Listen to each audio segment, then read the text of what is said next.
Looking in the mirror, identifying your role in the marriage's breakdown, facing your own story, acknowledging your patterns, recognizing repeated patterns. Most people catalog their ex-spouse's flaws with remarkable clarity. The workaholism, the passive-aggressive comments, the emotional withdrawal. We compile these shortcomings like an accountant closing the books at year-end. But ask those same people to identify their own recurring patterns across relationships, not just this marriage, but the ones before it, and the ledger goes blank. A 2019 study published in the Proceedings of the National Academy of Sciences tracked participants through multiple relationships, examining the personalities of their current and former partners. Park and McDonald, 2019. The findings revealed striking consistency. We really do have a type. Even after painful breakups, we unconsciously gravitate toward the same personality traits, recreating nearly identical interpersonal dynamics. We exhaust ourselves trying to resolve these familiar conflicts with a new partner, while rarely examining why we find those dynamics so familiar in the first place. The problem isn't the other person, it's the pattern we keep choosing. Patterns aren't moral failings, they're behavioral loops, often learned early and reinforced unconsciously over decades. You might shut down when criticized, leaving your partner feeling invisible. Perhaps you avoid conflict entirely, letting resentments accumulate until they harden into contempt. Maybe you're a scorekeeper, mentally tallying who did more chores or remembered more anniversaries. These habits feel protective in the moment, but they shape relationship dynamics just as powerfully as anything your partner contributed. The hardest part isn't admitting these patterns exist. Most people, when pressed, can acknowledge, I can be defensive. The real challenge lies in connecting those abstract admissions to concrete moments when the pattern actually damaged intimacy. When you said you were just tired instead of naming your disappointment. When you made that cutting remark and called it concern. When you chose silence over vulnerability because silence felt safer. Understanding emotional triggers. Emotional triggers are the invisible wires that run beneath conscious decision-making. They bypass rational thought entirely, activating defensive responses in milliseconds. Specifically, studies show the amygdala can register emotional threats in as little as 74 milliseconds, long before the conscious brain can intervene. Mendez, Bertolo et al. 2016. Someone criticizes your cooking, and suddenly you're cold and withdrawn for hours. Your partner forgets an important date, and you lash out with a disproportionate fury that surprises even you.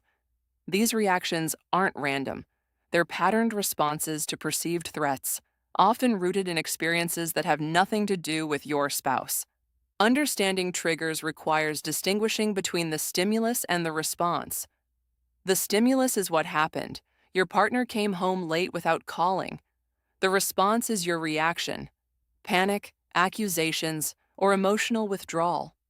Between those two events lies a critical moment of interpretation, shaped by your history.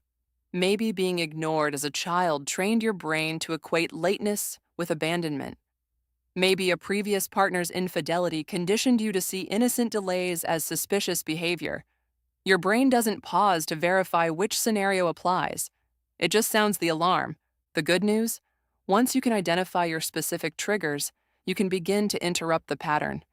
Start by tracking moments when your emotional response feels disproportionate to the situation at hand. Keep a simple journal noting what happened, how you felt, and what deeper fear or memory might be surfacing. Over time, you'll spot recurring themes: criticism, feeling dismissed, financial stress, intimacy pressure. These are your entry points for building emotional awareness and, ultimately, control in future relationships. Embracing personal accountability. Accepting responsibility doesn't mean beating yourself up. It's about looking honestly at your actions and seeing where you could have done better. This isn't about deciding you're the villain in your own story. It's about recognizing that you're human and humans mess up. The goal is growth, not guilt. Think about the difference between these two statements. I ruined everything because I'm a terrible person, versus I avoided difficult conversations until resentment became unbearable. The first statement is useless shame. The second is honest accountability. One keeps you stuck, the other opens a door to change. When you can name your patterns without drowning in self-blame, you create space to do something different next time.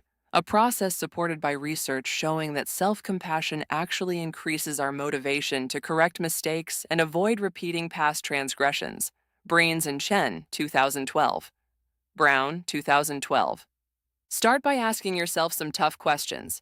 Did you withdraw when things got uncomfortable? Did you avoid conflict until small issues became massive ones?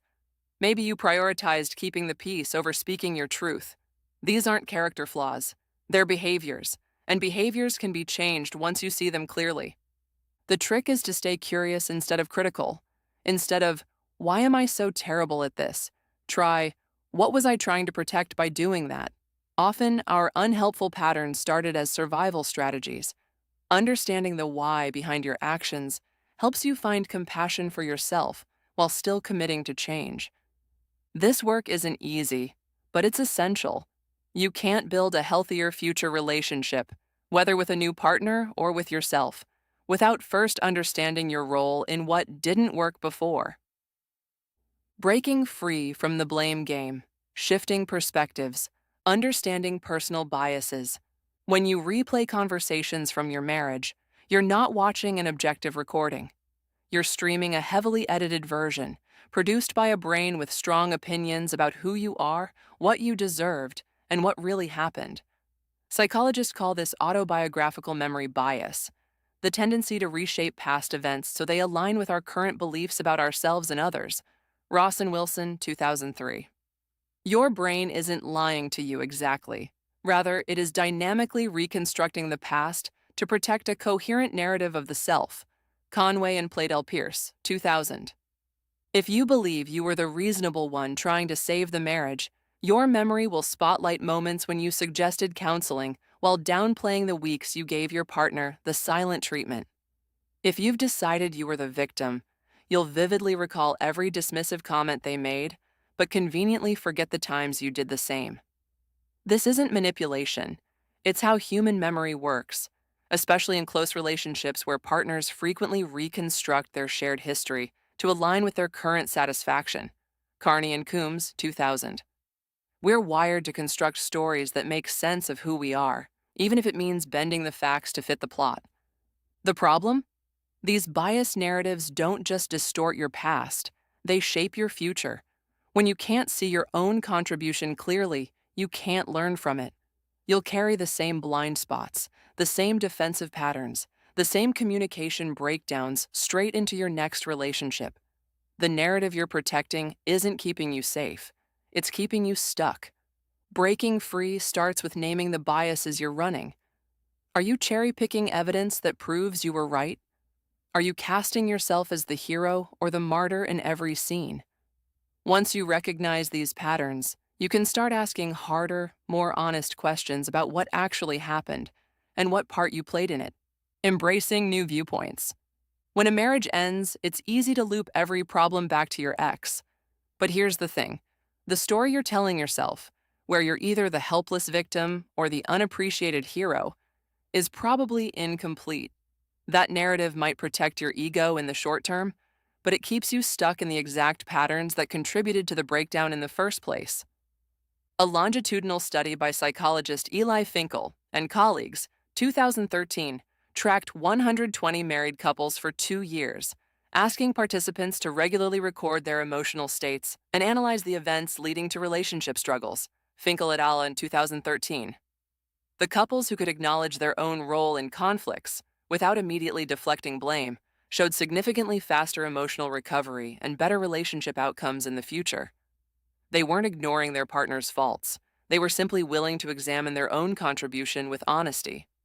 Shifting your perspective doesn't mean excusing bad behavior from your ex or shouldering all the responsibility yourself. It means getting curious about your patterns, your reactions, your blind spots. Maybe you shut down during conflict instead of engaging. Maybe you prioritized work over connection, or avoided difficult conversations until resentment built up like compound interest. These aren't character flaws. They're learned behaviors, and they can be unlearned. Start by asking yourself different questions. Instead of, why did they do this to me? Try, what did I contribute to this dynamic? Instead of, how could they be so selfish? Consider, where did I fail to communicate my needs clearly? This isn't about self-blame. It's about reclaiming your power. When you can see your role, you can change it. When you stay stuck in blame, you're giving away control. The real breakthrough happens when you stop viewing your ex as the villain and start viewing the marriage as a collaborative project that didn't work out. Both of you brought baggage, triggers, and unmet needs to the table. Both of you made mistakes. And yes, maybe their mistakes were bigger or more visible, but your growth doesn't depend on tallying up who was worse. It depends on your willingness to look in the mirror and do the hard work of understanding yourself. This shift in perspective is the foundation for everything that comes next. Because until you can see your part clearly, you'll carry those same patterns into your next relationship, your next conflict, your next chapter. And that's not moving forward. That's just changing the scenery. Owning your contribution, constructive self-analysis, reflecting on past behaviors. Looking back at your marriage, you might notice moments that felt insignificant at the time, but now shimmer with meaning. A forgotten anniversary, a deflected conversation, a pattern of staying late at work. These aren't just isolated incidents. They're breadcrumbs leading you toward understanding your contribution to what went wrong. This isn't about shame. Think of this process like reviewing your financial statements after a business partnership dissolves. You're not looking to beat yourself up over every expenditure. You're searching for patterns in how you allocated your resources. Did you consistently withdraw emotional availability? Did you invest heavily in criticism while neglecting appreciation? A destructive pattern that research has closely linked to relationship dissolution. Gottman and Levinson, 1992. The goal is clarity, not self-flagellation. When you can identify your recurring behaviors, such as the way you shut down during conflict, a style known as the demand-withdraw cycle, Christensen and Heavey, 1990, you gain the power to choose differently next time. This kind of honest inventory requires courage, but it's the foundation of genuine change. Start with one specific argument you remember vividly. Write it down in 2 columns, what you said and did, and what you felt but didn't express. Notice the gap between those columns. That space, between your internal experience and external behavior, reveals where your patterns live. Maybe you consistently chose silence over vulnerability, or perhaps you led with defensiveness before curiosity. These patterns didn't doom your marriage alone, but acknowledging them now creates the possibility of showing up differently in your future. Identifying emotional triggers. Building on that single argument, map your emotional triggers systematically. Create a simple log over the next week, not for every remembered moment, but for recurring situations that still carry emotional charge. Write down the context, what happened, your immediate reaction, what you did or said, and the feeling beneath it, what emotion drove that response. You're looking for patterns that repeat across different situations. Many discover that criticism from their spouse activates old childhood wounds where performance equaled worthiness. Others realize that requests for connection feel like demands because independence became their primary defense mechanism. In his Love Lab research, relationship expert John Gottman found that couples who stay together turn toward these bids for connection roughly 86% of the time, while couples heading for divorce turn toward them only about 33% of the time. Gottman and Silver, 1999. The issue often isn't the bid itself. It's the emotional filter through which you perceived it. Your journal might reveal that every time your ex mentioned family gatherings, you felt cornered, or that discussions about money triggered defensive stonewalling. These aren't random quirks. They're emotional breadcrumbs leading back to core beliefs about yourself and relationships that operated silently throughout your marriage. Once you can name the trigger and trace it to its source, you gain the power to choose a different response next time. Understanding communication dynamics. Self-analysis stalls most often when you keep spotting patterns, but can't stop the behaviors connected to them. You've identified that you shut down during conflict, yet knowing this doesn't prevent your chest from tightening and your words from vanishing the next time tension surfaces. Recognition alone doesn't rewire decades of learned response. The gap between insight and change is practice, not more analysis. When you notice yourself falling into a familiar pattern, withdrawing, getting defensive, deflecting with humor, take a mindful pause. Not to fix it perfectly, but to interrupt the automatic sequence. That pause creates space where choice can exist. You won't master it immediately, but you're training your nervous system to recognize there's an alternative route. Another common pitfall is the self-absorption paradox, a term coined by psychologists Paul Trapnell and Jennifer Campbell, 1999, to describe how self-awareness can lead to distress instead of well-being. This happens when self-reflection devolves into self-critical rumination. You move from, "I struggled with vulnerability," to mentally replaying every mistake, building a case against yourself. This isn't growth, it's rumination dressed up as reflection. When you catch yourself spiraling into harsh self-judgment, apply the core principle of self-compassion popularized by researcher Dr. Kristen Neff, 2023. Treat yourself like you would a close friend doing this same work. You wouldn't tell a friend they are fundamentally broken because they avoided difficult conversations.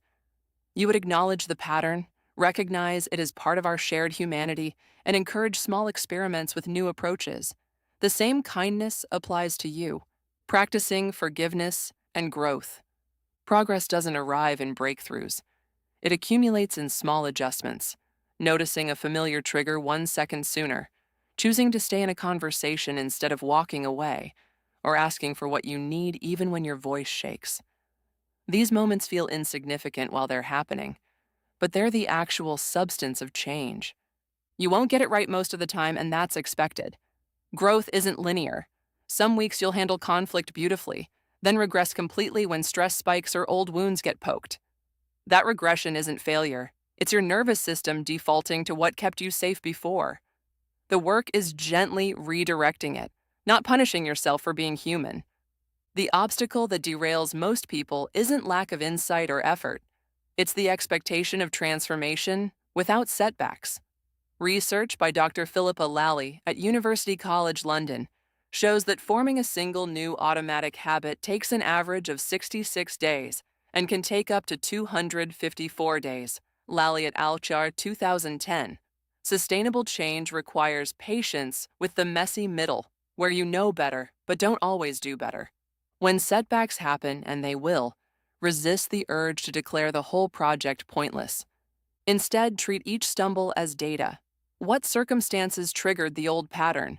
Were you tired, overwhelmed, or feeling particularly vulnerable? Understanding your conditions for regression helps you build better scaffolding for future situations. Maybe you need to avoid difficult conversations when you're exhausted, or perhaps you need a specific phrase prepared when defensiveness rises. Forgiveness isn't a single decision. It's a repeated practice. You'll forgive yourself for withdrawing during that argument, then feel guilt resurface 2 days later when another memory surfaces. Each time, you choose again. Rumination or self-compassion, harsh judgment or gentle redirection. Eventually, the space between those choices widens. The work becomes lighter. You'll still carry some of what happened, but it won't define every step forward.